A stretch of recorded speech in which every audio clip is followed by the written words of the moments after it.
Habits a Mindset Hunter. Chasseur d'habitudes et d'état d'esprit. Cazador de hábitos y mentalidad. Un état d'esprit innovant pour une vie épanouie. Une émission de et avec Melika Badreddine. Bonjour chère communauté, bonjour merveilleux, magnifique, superbe communauté qui continue à nous soutenir et à nous suivre. Merci beaucoup. Et aujourd'hui nous allons parler de comment se font les choses, comment elles deviennent habitudes. Et pour cela, nous avons un super invité, Vincent Leclerc, qui est coach. L'interview de Melika. Vincent Leclerc qui est coach hypnothérapeute, mais encore plein de choses. Vincent, bienvenue et en quelques mots, peux-tu nous dire qui tu es? Eh bien, bonjour Melika, merci de m'accueillir aujourd'hui. Qui je suis? Je suis québécois, ça fait plus de 26 ans que j'habite en France, je suis coach hypnothérapeute, je m'intéresse au développement personnel, je fais de l'animation, je suis un peu l'homme aux 1000 vies. On me dit que j'ai plusieurs cordes à ma harpe et non pas à mon arc. Donc je suis quelqu'un de curieux et qui aime beaucoup apprendre des choses et surtout sur l'être humain en général. Voilà. Alors aujourd'hui, merci Vincent pour cette présentation. Et aujourd'hui, ce qui nous réunit, c'est un sujet qui nous touche tous, qui nous concerne tous. Comment on rentre dans cette spirale d'habitude à tel point qu'on ne les voit plus et à tel point qu'on ne sait même plus expliquer et finalement on se retrouve à dire des choses comme c'est normal, c'est comme ça. C'est normal, c'est comme ça. Il y a un chercheur qui perd son âme aujourd'hui parce que ça fait déjà quelques années, début des années 1900, qui s'appelle Truman Fleet, qui avait réfléchi justement à comment fonctionnait l'être humain avec cette partie consciente, subconsciente, comment on avait des habitudes, cette programmation finalement, parce qu'on a différentes disciplines comme la programmation neurolinguistique et ces éléments-là dont on parle en développement personnel. Et lui, c'était intéressant en se disant comment fonctionne l'être humain. Il avait dessiné ce qu'on appelle le stick person, qui bon là on est à la radio, on peut pas faire d'image, mais imaginez un cercle avec une barre qui traverse en plein milieu à l'horizontale et en dessous un deuxième petit cercle avec 4 petits bras et une petite ligne qui relie le tout. Et il expliquait que l'être humain est fait de 3 parties, donc le conscient, l'analytique, le subconscient, l'intelligence émotionnelle et le corps qui devient le pantin, on va dire le résultat de tout ça. Et il expliquait que lorsqu'on est on est comme une coupe ouverte et tout ce qui se passe autour de nous, l'environnement, nos parents, nos amis, les gens qui nous entourent avec tous nos sens, eh bien, ça nous touche et ça vient directement dans le subconscient et ça crée notre personnalité jusqu'à l'âge d'à peu près 2-3 ans où on commence à s'affirmer, où on dit le fameux mot non, où là on met une petite ligne et là la partie analytique pure, eh bien, prend le relais pour dire ok, j'accepte ou je n'accepte pas tel élément. Et tout ça, cette programmation-là est vraiment très profonde parce que tout ce qui va se passer autour de nous dans notre vie va nous amener à être programmés. Dans un groupe, tout bête, je donne un exemple tout bête parce que tout le monde a déjà vécu ça. Vous êtes dans un nouveau groupe au travail. Vous rencontrez des nouvelles personnes. Vous allez en vacances, par exemple. Vous rencontrez quelques personnes. Et au bout d'une semaine, les gens utilisent les mêmes mots, utilisent les mêmes expressions, utilisent les petites vannes, on va dire, qu'on appelle les private jokes. Les private jokes. Les private jokes, mais ces éléments-là sont une forme de programmation qu'on prend sans même le vouloir. Et quand on sort de cet univers-là et qu'on se retrouve avec nos amis, nos familles, les personnes avec qui on est habitué. Mais pourquoi tu dis ça? T'as jamais dit ça de ta vie. Ah, c'est vrai. Pourquoi? Eh bien, parce qu'on se laisse influencer par le monde extérieur. On se laisse influencer et à partir de là, en fonction de l'influence que cela peut avoir, ça peut être comment je dirais ça, très intense, très profond. Donc, un parent qui va nous répéter 1000 fois la même chose, comme, par exemple, Melika, quand tu étais petite et même aujourd'hui, si ton papa dit ton prénom avec une certaine intonation, tu sais pas ce que tu as fait, mais tu sais que tu as fait une bêtise. Tu vois? Donc, tu vois ce que je veux dire?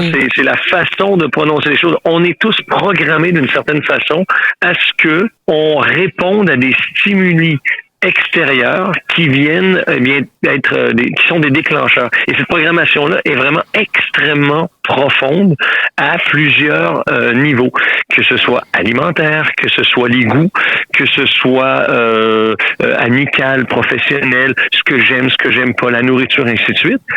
Eh bien, on est la somme d'une programmation. Donc, nos habitudes, pour moi, en tout cas, mon analyse, c'est que nos habitudes sont en réalité des programmes qui ont été implantés ici et là, où on a accepté ou pas accepté certains éléments pour créer notre personnalité. Et quand on parle de ça, il y a des gens qui se disent, par exemple, un fumeur qui dit « je vais arrêter de fumer », machin. Bon, c'est une habitude souvent qu'il y a quelques années. Eh bien, pour pouvoir venir à bout d'une habitude, pour s'en débarrasser plutôt, eh bien, on se débarrasse pas d'une habitude, on en crée une nouvelle. Et on en crée une meilleure. Et c'est là toute la finesse de la chose. Donc, il y a tout un travail de fond là-dessus. Bon, je parle beaucoup, hein. Si tu veux m'interrompre, vas-y, fais-toi plaisir parce que j'ai beaucoup de choses à dire là-dessus. Ah non, mais écoute, on est là pour ça et j'adore ton partage. Ça me fait vraiment penser à ce que fait Richard Duhigg là-dessus, sur la boucle de l'habitude, la roue de l'habitude, sur le fait, effectivement, qu'on ne brise pas une mauvaise habitude, mais qu'on la remplace tout simplement avec une autre et avec tout un stratagème, avec ce qui se passe avec le signal, le déclencheur, etc. Donc, c'est exactement ça. Et toi, tu mets quand même l'accent aussi sur l'aspect environnement, ce qui est extrêmement important parce que ça peut quand même aussi expliquer le fait que plein de fois, tu peux recevoir ou je peux recevoir des personnes qui disent « mais j'ai tout essayé ». Sauf que ils changent pas d'environnement. Donc j'ai envie de te dire. Ben c'est ça. C'est que quand on dit j'ai tout essayé, déjà c'est faux parce qu'on peut pas dire j'ai tout essayé parce que si on avait tout essayé, on aurait réussi. Je veux dire à un moment, tout le monde connaît cet exemple de Thomas Edison qui a fait 9999 essais avant de pouvoir réaliser l'ampoule électrique. Et quand on dit tout essayer, là on peut parler d'un gars qui a vraiment tout essayé. Et quand on pose la question à quelqu'un, mais qu'est-ce que tu as fait? Ben, en réalité, j'ai fait ça, j'ai essayé ça en boucle. Donc, comme le dit Einstein, la folie, c'est d'essayer de tenir un résultat différent en essayant de faire toujours la même chose. Oui, c'est ça. Donc, techniquement, changer de stratégie va être pour les personnes qui veulent trouver une nouvelle habitude, créer une nouvelle habitude, ou si on parle dans le jargon, arrêter une mauvaise habitude, en guillemets, eh bien, c'est de changer de stratégie. La stratégie, eh bien, est environnementale, est corporelle, c'est tout ce qui est autour de nous qui peut venir nous impacter, bien sûr, sachant que nous sommes peut-être pas responsables de où on est aujourd'hui parce que on est le résultat de tout ce qui s'est passé avant. Par contre, nous sommes entièrement responsables de ce que nous allons être demain parce que c'est nous qui prenons les décisions et qui acceptons telle ou telle situation pour nous amener à réaliser tel ou tel résultat. Parce que nous sommes la somme d'actions qui amènent à des résultats. Et nos résultats ne sont pas bons ou mauvais, ce ne sont que des résultats. Et ça, il faut le prendre en compte, ça. C'est très intéressant ce que tu dis parce que effectivement, ça replace quand même la personne au centre de tout et ça la replace aussi non seulement dans son pouvoir, mais aussi dans son autonomie et dans son pouvoir créateur de ce qu'elle vit. Donc, on n'est pas uniquement en train de subir les choses, à se prendre des vagues qui arrivent sur nous. On est quand même acteur de ce qui se passe. Complètement acteur et je me rappelle plus du nom de la personne qui avait dit ça, je le retrouverai un jour et on s'en reparlera lors d'un prochain peut-être entretien. On devient, si on réagit à une situation, par exemple, quelqu'un nous regarde de travers dans la rue, ou quelqu'un nous fait une queue de poisson en voiture, ou notre amoureux ou amoureuse nous dit quelque chose d'un peu désagréable, ainsi de suite. À l'instant où on réagit par rapport à une situation, eh bien, on devient esclave de cette situation-là. Si on ne réagit pas, c'est-à-dire qu'on laisse couler, moi j'aime bien la métaphore du canard qui plonge dans l'eau et quand il ressort, on dirait qu'il est tout sec. Il laisse couler l'eau sur son dos comme s'il était étanche. Et ce qui est fort, c'est que ce canard-là, en réalité, se sert de l'eau pour se laver, et il laisse couler ce qu'il n'y a pas besoin. Et c'est exactement ça la métaphore que je mets en place quand je parle avec des gens, quand je les accompagne. Je laisse couler sur ton dos tout ce qui peut couler, comme l'eau peut couler sur le dos d'un canard. Parce que si tu réagis, tu deviens esclave de la situation. Et on l'a vécu dans les mois, on dit la dernière année avec avec tout ce qu'on a pu voir, les situations, quelqu'un qui va mettre le doigt sur quelque chose qui ne lui convient pas, ben, il a le droit de le dire, de l'exprimer. Et toi, en face, si tu réagis à cette situation-là en étant outré ou complètement d'accord, puis là, monter une espèce je vais dire, finir sur les ronds-points avec des pancartes, eh ben, je respecte tout ça, hein, là-dessus, il n'y a pas de souci. C'est que si on alimente ces choses-là, ben, on vient de rajouter de l'huile sur le feu, et là, ça monte, et pour nous, en tant qu'individu, eh ben là, il peut s'installer des problèmes plus profonds. Ça veut dire de confiance en soi, en les autres, de confiance en le système, de confiance de peur, et autres sentiments qui peuvent être négatifs, comme positifs. Attention, hein, c'est faut choisir finalement ce que l'on veut pour notre vie et réagir uniquement à ce pourquoi on veut réagir. Et s'il y a quelque chose qui ne nous plaît pas, c'est le laisser couler. Moi, la dernière métaphore là-dessus, c'est la petite dame qui est dans la file au supermarché et la caissière prend un peu plus de temps que prévu et cette petite dame-là qui s'excite toute seule alors qu'il y a une file qui s'étire parce qu'il y a un problème de caisse et là, elle s'excite. Qu'est-ce qui se passe? Tout le monde se met à s'exciter. Alors qu'il n'y a pas lieu de s'exciter. Eh ben c'est ça. Est-ce que je réagis ou pas? Moi, cette petite dame-là, d'habitude, ce que je lui dis, c'est Madame, la Terre va continuer de tourner quoi qu'il arrive, donc s'il vous plaît, gardez votre énergie pour vous, je vais garder la mienne pour moi. Et ça calme le truc. Parce que ça sert à rien de s'énerver. Faut vivre. Ah, j'adore cette phrase. Écoute, pour moi, ce sera vraiment une des phrases de fin. Vincent, merci beaucoup. Et maintenant, on va se diriger vers la petite rubrique de l'astuce. Le bon plan de Mélika.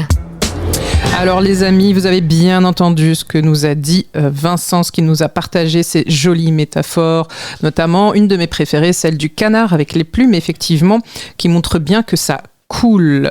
Et vraiment, je pense que ça peut être quelque chose qui peut complètement changer une vie par rapport à tout ce qu'on peut vivre aujourd'hui. On est quand même très sollicité, il y a quand même énormément de problématiques. On est dans un environnement qui est de plus en plus instable et qui sera vraisemblablement peut-être plus instable encore pour nos enfants. Et donc, c'est bien quand même de remettre ça au point. Donc, merci Vincent pour ça.